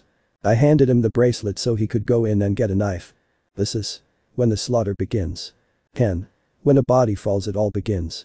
And as if by magic, 2 bodies fell to the ground with their necks cut. Izuku. It begins. The 6 of them came out to start shooting at the first 20 that were in front of them, killing them instantly, so that Len could take out the spear to start killing some people who were on the right next to Ken, who was shooting with the shotgun at everyone who tried to get away, while Lysis and Barry only began to shoot with the shoulder cannons hitting each one as they walked. Izuku took out some pistols to start shooting at everyone in front of him, hitting the target right in the center of the head, as if it were nothing. Izuku. Seriously, they're easy to kill. 5 men who were above were about to shoot Izuku being noticed by him. Izuku. Damn. Out of nowhere before they shot, one of the leaders had his neck cut, causing them to stop so another could die. Man 3. What the hell is going on? Man 4. A bucking ghost. Before they did anything, their necks were cut before Izuku's eyes, who relaxed so he could continue killing people calmly as if they were nothing. Ken. Hey Izuku, you're getting bored. He said this while sending a net at about 6 men. Izuku. It's obvious I don't care because they're all easy to kill. I noticed how one was about to throw a grenade, but Izuku was faster, shooting him in the head, causing the grenade to explode on the spot before the eyes of the others, who only went back to their business so that they could continue killing as if nothing had happened. Some time passed until they saw everyone dead. Izuku. Well, let's go get the cars. They started walking to some boxes where they saw the cars in place. Ken. Now what do we have to do? Ryu. Let's just find the truck and we'll be good to go. Lysis. Where are you? In this way they removed the invisibility as if nothing had happened, appearing in front of all of them, which ended up scaring Barry and Lysis. Izuku. Find the truck and the rest of us will take the cars to the trucks. In that way Len and Ryu went to look for the truck, while the others were in charge of putting the cars inside the truck, each one leaving went to a part being that Izuku took his motorcycle, Len, Ken and Barry the van, while the others they took the truck, they went to the airport. Man. Do you have the cars? Izuku. Let's see them. At that point they opened the trucks revealing the vintage cars to an old man who got out of a black pickup truck. Old man. My beautiful cars. Ken. I heard each one is worth 5 million. Ryu. I curse that we didn't find more of those in that place. Lysis. The most important thing is that we kill. Barry. And that they pay us. Izuku. Well, money. Old man. Yes, that's right, pay these people. In this way they gave them the money so that they could begin to distribute it among everyone as always in the briefcases until they finished distributing the money. Izuku. Well bye guys and Ryu give me the bracelet. Ryu. True. I handed him the bracelet so Izuku could put it on and he ended up leaving the place while on the roof of the UA. Mina. Girls, we have to go now. Toru. It's starting to get dark. Uraka. We have to wait a little longer. The girls just accepted this and watched as Izuku came to the back of the UA to get off and press some buttons, causing the bike to leave the place on its own and the bracelet to become invisible. Najire. Let's go. In that way the girls went to where Izuku was, but they couldn't find him, while Izuku was jumping through the trees passing over the girls without them realizing this, that way he got to his room. Chapter 8. After Izuku returned to UA with Momo from the same house when he spoke with Ryu, so that he ended up going to meet the others, so that each one received their mask and their shoulder energy cannons, so that they could do a mission that they were given to go for some cars, apart from that the girls stayed to see when Izuku returned, but although they looked for him they did not find him. At this moment everyone was in class. Izawa. Young ones, we have to train some parts without their quirks, it will be more of a physical hand-to-hand fight. Momo. What will the fights be like? Izawa. Like boxing, they will even have each other's gloves, the fights will be individual, boys against boys and girls against girls. Everyone just agreed for them to go change and see some kind of fighting ring, although the girls stared at Izuku because he only had shorts, gloves and nothing else on. Izawa. The fights will be done in the following way, 2 will go up to the ring, and whoever wins fights against the next one, and so on until it is seen who ends up in the ring. Bakugo. How are they going to choose him? Izawa. Starting from drawing lots. They drew lots so that the first one was Izuku who went forward and the next one was Kaminari who went up. Bakugo. Izuku is too soft without his quirk, Kaminari is going to win. Izawa was behind Izuku. Izawa. Izuku, you can fight like you do on your missions. Izuku. Why? Izawa. I don't want my kid to always get hit. Izuku. Okay, I'll be a bit like I am at work. Izawa. First fight to start. Kaminari walked towards Izuku with the intention of finishing everything with one blow, but Izuku dodged him very easily to hit him in the face, leaving him lying on the floor unconscious. Izuku. Next. In this way Shoji went about putting himself in a combat stance so that he would go against Izuku, who dodged a blow that was going for his face, followed by another one to hit him in the stomach, making him crouch down so that he would be hit by a blow that came from below, causing him to fall to the ground. Izawa. Next to Jiro. In that way the blonde stepped forward to go against Izuku with a kick that Izuku blocked, as if it were nothing to hit him in the face, followed by another on the side leaving him on the floor. Izawa. Do you want to go to 2? Mineta. Better yes. In that way Mineta and Haoyama passed, they were ready for Haoyama to try to hit him, which Izuku dodged to throw him aside, but when Mineta tried to jump against Izuku, the green-haired man hit him, causing him to end up on the floor unconscious, followed by spinning around, hitting Haoyama, leaving him unconscious. Izuku. Who's next? Kirishima. Me. The red-haired man entered ready to fight, they walked until they were in front of each other ready to fight, Kirishima tried to hit him in the face, but Izuku dodged it to hit him on the side of the stomach, followed by another in the chest, and in one step he gave him another hit in the face. Izuku. They're not much. Lita. You're not going to be so rude to me Izuku, are you? We're friends. Izuku. I'm being soft. Tokoyami. I enter with Lita. The two of them stood in front of Izuku so that they could try to hit him, starting with Lita, but Izuku dodged it, followed by blocking a kick from Tokoyami, although the boy didn't count on him grabbing his leg so that he would be thrown at Lita, who caught him so that Izuku would hit him again, followed by another one to Tokoyami, leaving them unconscious. Momo. He knows how to fight. Mina. How good is it? Sayu. I don't know about you, but I took the opportunity to take lots of photos. Uraraka. Pass them. Izawa. Next Bakugo. The ash-haired boy stepped forward to go against Izuku, who dodged this and hit him in the face, causing him to fall against the ropes, from which he got up to go against Izuku, but the boy put his arm on him, causing him to fall to the ground, but he got up. Although he didn't count on Izuku starting to hit him while holding him in a corner, until Bakugo couldn't take it anymore and ended up unconscious. Izawa. The last one is Todoroki. Izuku. And the others? Izawa. They prefer not to fight. Todoroki stepped in to start fighting Izuku, starting with a punch from Izuku, causing the punch to be blocked, although Izuku's strength made him step back so that the green-haired boy tried to hit him again, but the Vickler dodged it so that Todoroki could hit Izuku in the face, but the boy seemed not to be affected, surprising Todoroki, but before he could react, it ended with a punch from Izuku in the face that left him on the floor. Izawa. Okay Izuku, next will be the girls. In the draw, Momo and Mina went through. Mina tried to hit the brunette, but Momo dodged her to hit her in the face, followed by another in her stomach, so that she ended up hitting her in the face. Izuku's mind. That way of fighting is Ryu's, the old man taught him how to fight. The next fight was Momo against Uraraka. The two girls started to fight with Uraraka trying to hit her, but the brunette covered herself and then spun around to hit her from the side, and then another to the face, and one more to the pair, leaving her on the floor. Jiru. Now I will win. The girl stepped forward to start with Jiru trying to start with a kick, but the brunette dodged it, followed by dodging a punch from Jiru, who couldn't give her at least one punch, but she couldn't since Momo kicked her in the face, followed by a punch leaving her against the ropes so that the girl could start hitting her, but she was stopped by Izuku. Izuku. You already win T. Momo. It's okay, I'm sorry Jiru. Jiru. It's okay. Sayu and Toru passed between the two. Sayu jumped, but Momo hit her in the face, followed by another in the stomach, and Sayu fell on top of Toru, being noticed by Momo, who took advantage to start hitting the two until she was declared the winner. Izawa. You can go, alright. When Izuku was walking through the dorms he received a message from Nox. Message from Nox. I have new things to show you, come to the usual place. At that Izuku changed to go for his motorcycle, which he brought using his bracelet. When his motorcycle arrived, the boy just got on to start leaving the UA until he reached that port that was abandoned so he could enter a part where everyone was who only greeted. Izuku. Tell me, what's wrong? Nox. To start, I already have the bracelets for everyone. He gave a bracelet to each one except Izuku, who already had his, so they could notice a part that was a table covered with a blanket. Izuku. Show us Nox that you never cease to amaze us with everything you do. Nox. Let's start with the first thing.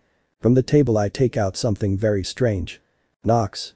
This, as you can see, only serves to launch these arrows that he has, but the best part is that they serve as trackers, which are with the helmet, making it easier in case we lose something. I put it aside to grab something else from the table, pulling out some sort of metal whip. Nox. This whip is made of a saw that is made of the same material as the swords, and they don't know how it cuts. He said that with a whip he would cut off a part of a ship as if it were nothing, and he took a kind of pistol from the table which had a very strange shape. Pen. I guess it doesn't shoot. Nox.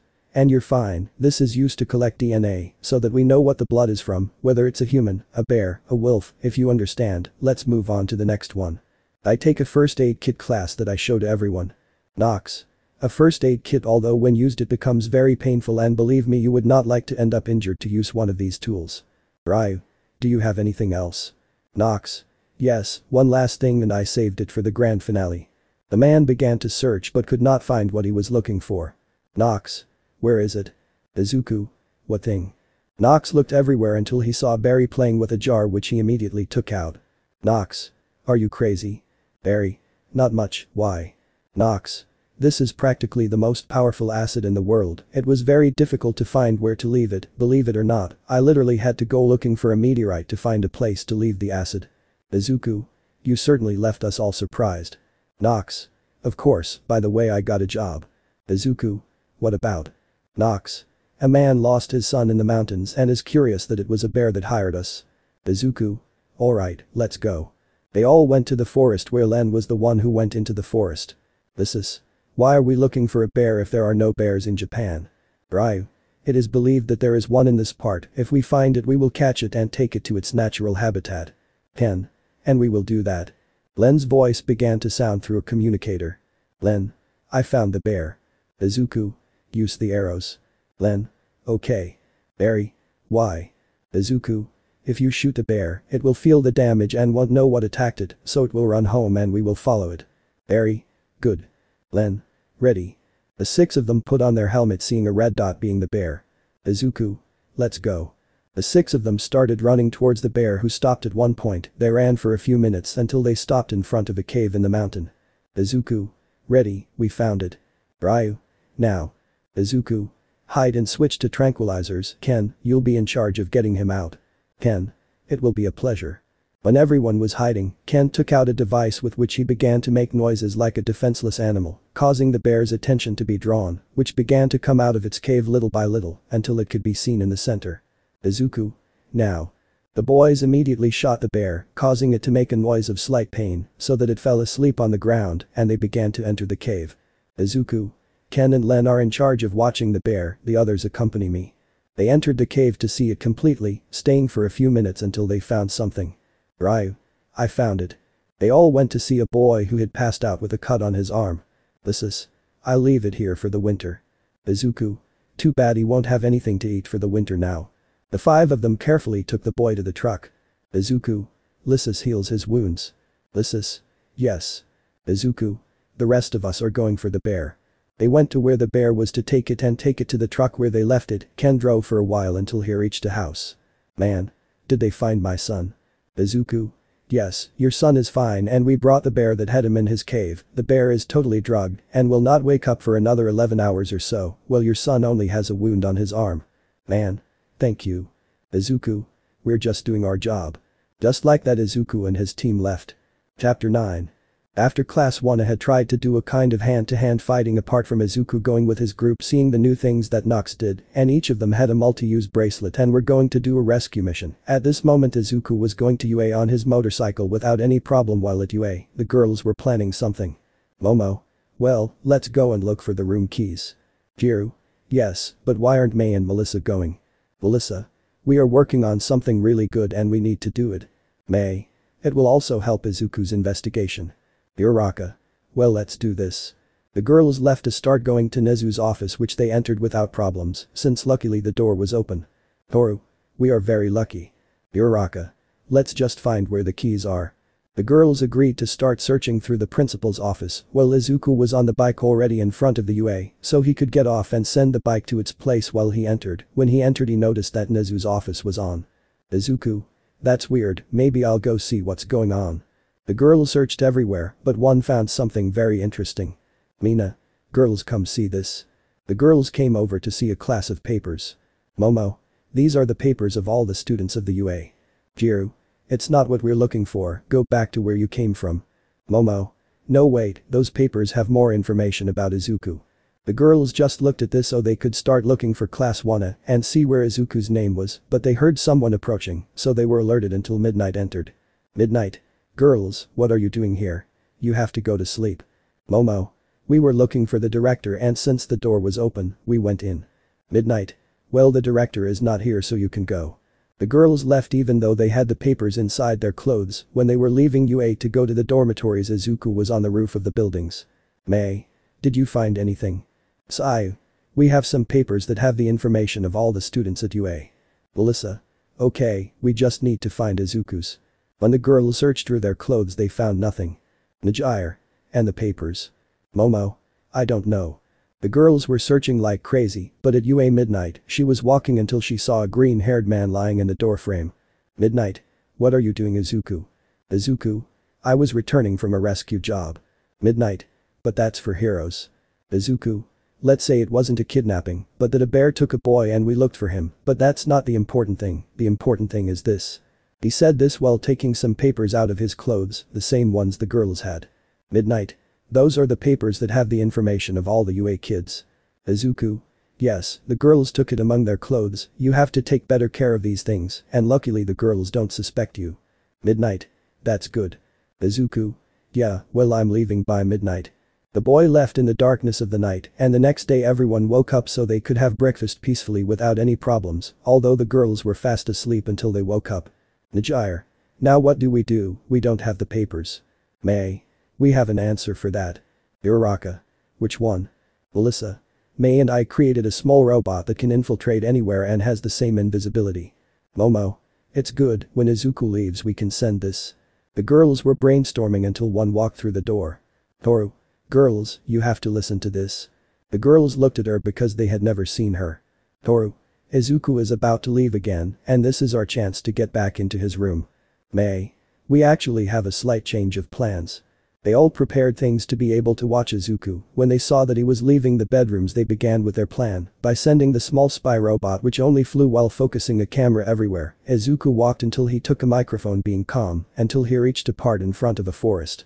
Momo. Izuku is not someone who likes the subject of forests very much. Hiroshima. Girls, we need help from everyone, as always sensei called us all. May. Luckily I'm from class B. Bakugo.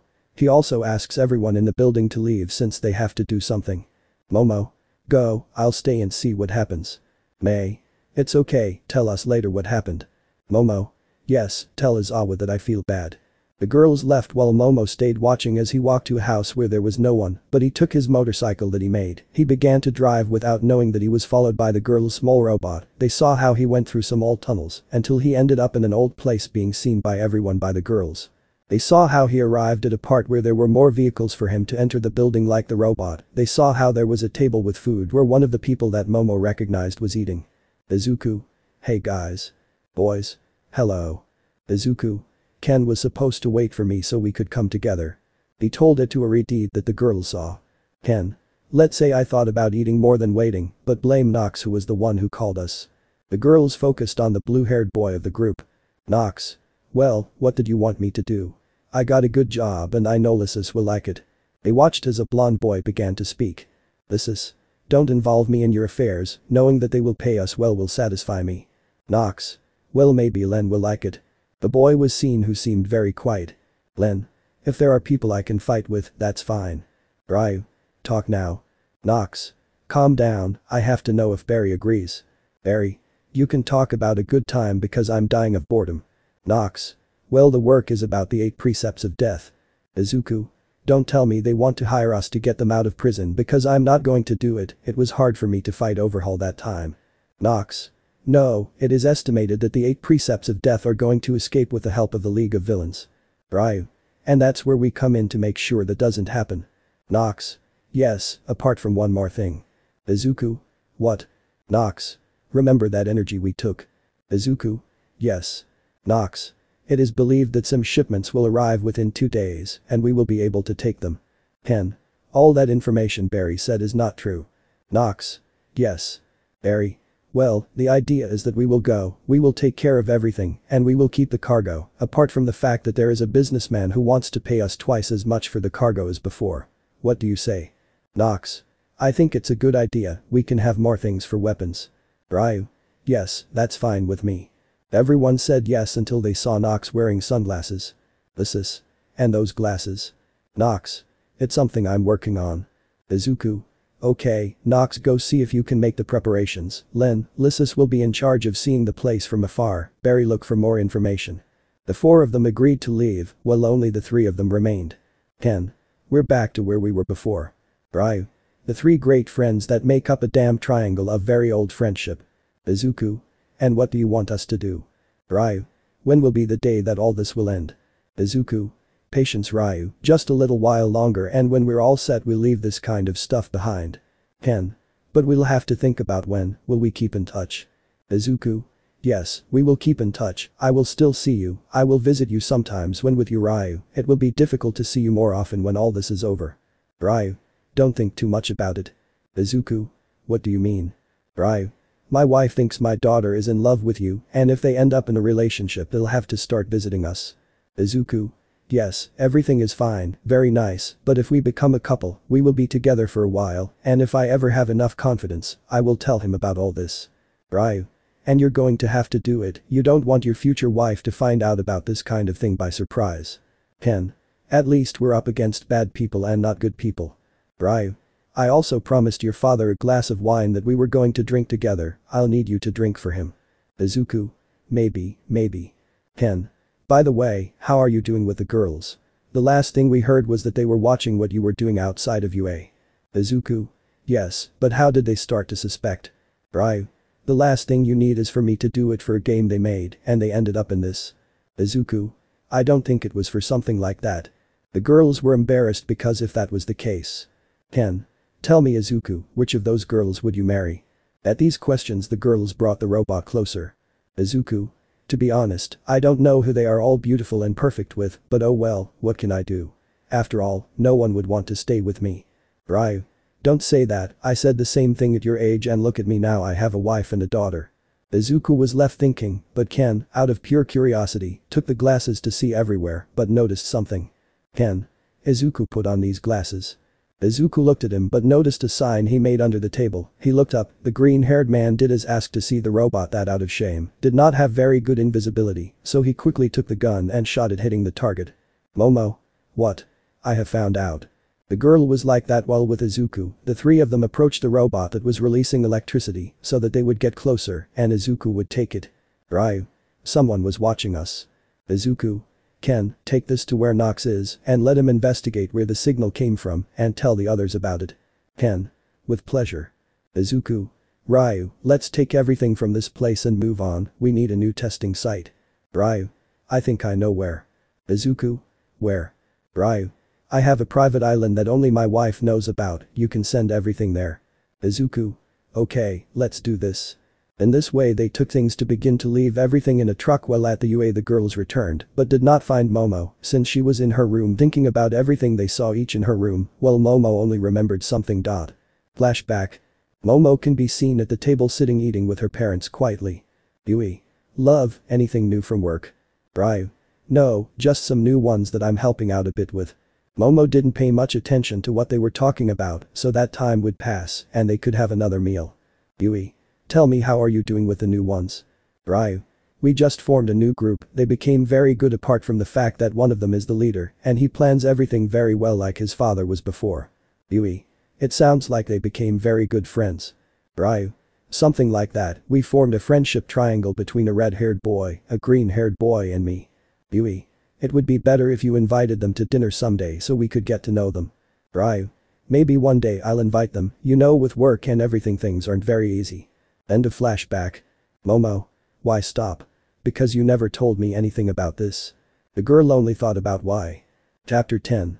After Izuku prevented the girls from taking information from the UA, apart from that they made a small improvised robot to spy on Izuku, arriving to see Izuku's group, although Momo could see her father among them, while the girls could not see. At this moment Momo was with the girls. May. And Momo, did you discover something? Momo. No, when the robot entered the forest it hit a bird and fell into the river. May. No, it cost me a lot to do it. Momo. Okay girls, I need to do some things. Mina. What things? Momo. I have to ask some questions in my family that can be helpful to us. Elsewhere, Izuku can be seen on an island with Ryu and Ken, while some kinds of robots left huge boxes in a place. Izuku. This is your private island. Ryu. Yes. Ken. She's very pretty. Izuku. And the most important part. They saw a robot leave a box in front of them. Ryu. I'm here. They opened the box seeing Nox who came out of the box. Nox. You couldn't leave me on the plane with you guys too. Ken. But you went for a plan. Izuku. Anyway, come Nox, here you will have everything you need, tranquility, technology, the island is close to Japan, so we will visit you. Nox. Sounds good to me, I'm going to work on everything we're missing. Izuku. That's how you talk. Nox. By the way, everything is already ready. He showed some black gala suits and others black, with nothing else but a white shirt. Nox. What do you think? Ken. We're going to a party where I don't know what's going on. Nox. Put it on. Ken did as he said, once he put it on he looked at them with doubt, but Nox shot him with a shotgun. Ryu. What the buck Nox? Nox. Look. The two watched as Ken stood up and the bullets didn't go through the suit. Nox. Bulletproof suits, not even a shotgun can get through it and for the better. He showed a part of the suit that had some cards on it. Izuku. What's with those cards? Nox just pressed one of the cards making the multi-use bracelet appear, he touched another card making the helmet appear, after that he made the bracelet and helmet return to the cards. Nox. What do you think? Izuku. As always you did very well, you never cease to impress me Nox. Nox. By the way, I was able to find out about the little robot they left me. Ryu. And what did you find out? Nox approached a computer and began typing on it, causing them to see a map of Japan. Nox. Since you shot it in a very exact spot, let's say it was very difficult for me, so I had a point that was not very precise. Ken. So what do you get to have? Nox. I could only get one part that came from the west. He showed a part of the map, but the three of them recognized the place where the robot came from. Izuku. This time the girls went too far. Ken. What do we have to do? They probably told someone. Izuku. No, that day Aizawa would take the whole class to do something, the girls couldn't all say that they felt bad, so surely only one stayed, but the question is who? At the house Yaoi Rozu Momo had arrived to enter and run to where her mother was. Momo. Mom, where's dad? Yui. Your father has some issues since they had to bring several things from work. Why? Momo. I already know about your other work. Yui stood up from the chair looking at her daughter. Yui. What do you know? Momo. I only found out that he has another job because I used a robot that followed one of my colleagues to a place, I only heard something about a shipment that was going to come, and nothing else, I don't know what the other job is, but I know he has another job. Yui. Did you tell anyone else about this? Momo. Why? Yui. It's very important that you tell me. Momo. No. Yui. Well, look, your father does things that heroes don't dare to do, but only to bad people. Momo. But I don't understand. Yui. Believe me, daughter, you are not ready to know about this, not yet, but promise me that you will not tell anyone about this. Momo. Okay. Yui. Okay, go back to school, everything has to be normal. Momo. Okay. The girl left while Yui took out her phone and called her husband who answered. Ryu. Yes. Yui. Honey, the people who watched you yesterday and your group were our daughter. Ryu. Okay, but does anyone else at school know about that? Yui. No. Ryu. Okay, thanks. With that, he hung up to walk to where the others were receiving the suits along with the cards, while Nox explained everything to him. Ken. Have you finished talking to your wife? Ryu. My daughter turned out to be the one who spied on us. Izuku. Just her? Ryu. Luckily she was the one who saw us and still hasn't said anything to any of her companions. Izuku. Okay, let's go, the shipment will arrive tomorrow and I want to be ready. They just agreed for them to take their suits and leave the private island. When they arrived in Japan, they went to where the others were. Lysis. Why did they call us to a cafeteria? Ryu. The shipment arrives tomorrow, show us what you have. In this way they showed a map. Barry. There are a total of 150 armed men. Len. With a total of 3 entrances on the left and 1 in the front, near the center there are some trucks. Lysis. We have to be quick. Izuku. Fine, let's do it, tomorrow morning the party starts. In this way, each one went their own way, but when Izuku arrived at UA he went to his room, being seen by Momo. The next day, they all went to the port where the cargo was going to arrive. Izuku. Ryu, as always, I love you as a freeloader, Len this time you're going to come with us since Ryu, having the helmet, won't need help. Ryu went up while they just came closer to see what to do. Izuku. Whenever you want, start the party. They saw a body fall in front of them. Ken. Is that a now? Izuku. It's now, activate your invisibility and by the way remember your claw bracelets. They all took out their claw bracelets to activate their invisibility and entered in that way. 6 of the men who were inside saw how the doors opened and they pointed to the door while they covered themselves waiting for something, but nothing happened. Before they could say anything, one of the 6 ended up with his neck cut, causing everyone to look at him for this. Man 1. What happened? Before they made a slight movement, a second man ended up with his head cut off, as he did another one, causing the remaining 3 to try to run, but some shot them in the head and left them on the ground. This is. Let the slaughter begin. They went to the center of the port seeing a total of 60 people, so they could start killing everyone who was in the way, starting with about 10 calling the attention of everyone who began to ask what happened, but each one began to die without knowing what was happening, scaring everyone. They tried to escape, but a net caught 10 people, causing them to start dying from the pressure, followed by about 3 dying from a spear they received. Some began to shoot everywhere trying to hit somewhere, but they couldn't hit the target, but they ended up with bullets in the head ending up dead, while Ryu shot from afar calmly, but from the helmet, he received a signal causing him to look down seeing about 15 people. Ryu. Well, more dead people. He had the shoulder-fired cannon fire only 3 shots, killing the 15 people who fell dead. When he continued firing, he had to avoid a sniper's shot. Ryu. Maybe you can give it to me, bastard, but let's see if you can give him what you don't see. He put on invisibility to shoot the other sniper lying there and then got on with his thing, killing everyone he could see, while the other guys were cutting and shooting everyone in their way until there was almost no one left, since there were only about 34 left who were in a room, but when they saw how he appeared, they threw a grenade at them, causing everyone in the room to end up in 1,000 pieces. They all stood in front of the boxes. This is. What box was it? Barry. I don't know.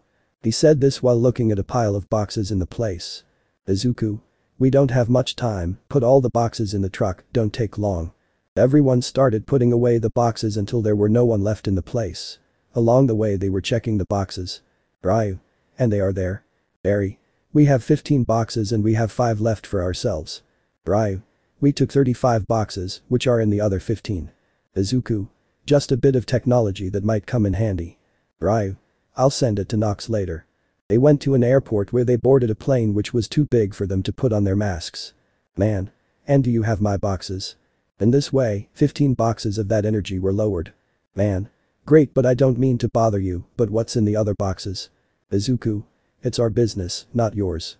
When they turned around they were pointed at by 10 men. Man. I think you didn't hear me. What's in the other boxes? Izuku. Because they make it so difficult all the time. They watched as 5 of them disappeared before everyone's eyes. Man. Where did they go? Izuku. Well. 4 of them appeared behind the 10 men pointing their pistols and shoulder cannons at everyone, while Ryu aimed at the man's head. Izuku. Well, if you don't want to end badly, it would be better if you left us alone with our work, paid us, and no more blood was shed. Does that seem okay to you? Man. Okay. Izuku. Alright, let's go guys. In this way, everyone left without any problems, disappearing from the place, making them wonder how they did that. Izuku. Okay guys, as you know they spied on us and we need a way to know that they didn't tell anyone, so I'm listening to ideas. Ryu. A party at my house, my daughter invites all her classmates and you guys come so we can see that you don't know anything. Izuku. Yes, but us and them alone are not enough, they will get suspicious, invite someone from work. Ryu. Well, I'll take care of that. Izuku. Well, what about the other boxes? Barry. In these 5 are the energies that apparently are called colas, and as we know it is very good for 50 years, while in these 10 there is state-of-the-art technology. Obviously it is not close to ours, since it would need a few years for it to reach our weapons, but it could end up working for us. Izuku. Well, in that case I want you to send them to Nox and also notify him about the party we are planning. Ryu. If you let me handle it. Izuku. Okay, the other boxes. Barry. Just pistols, machine guns and shotguns, nothing special. Izuku. Well, most of them will be taken by Lysis, I imagine. Lysis. As you know me. Izuku. Obviously, someone should keep an eye on that idiot who threatened us a few moments ago. Len. I'll take care of it. Izuku. Well, make sure he receives our nice message that no one ever threatens us. Len. With pleasure. Lysis. Can I accompany you? Izuku. No, one of us is more than enough, but hey, each to his own. In this way, each one went his own way. Let me know in the comments below if you guys want the next part. Also check out my other video that has been shown and left. Thank you for watching. If you enjoyed this video please like and share this video. And have a fantastic day. Bye.